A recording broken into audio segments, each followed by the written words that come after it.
უფროსის მოადგილეს ბატონ დავით მიხელაძეს, რომელიც ასე მოგვახსენებს.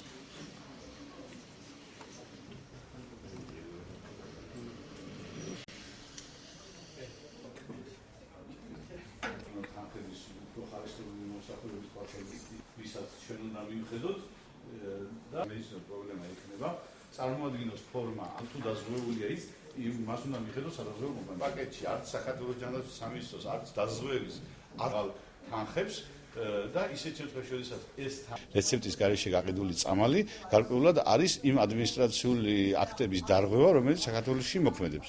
მაგრამ არ არის ამ ეტაპზე ის კრიტერიუმი, რა დასჯას იწვევს ასეთი ქმედება. შესაბამისად, ალბათ გარკვეული ცვლილებები უნდა იქნეს შეტანილი ადმინისტრაციულ სამართალდარღვევათა კოდექსში, რომ განისაზღვროს რა ამ დარღვევისათვის რა პასუხისმგებლობა შეიძლება დაეკისროს აფთიაქს თუ გამყიდველს. ის მიზანი იყო ახალგაზრდებში უფრო მეტი ალტერნატივის შემოტანა, რადგან დღეს ძალიან დიდია იმის მაჩვენებელი სტატისტიკურად, რომ ახალგაზრდები ძირითადად ნარკოდამოკიდებულებისკენ არიან უფრო გააღრმავებულები.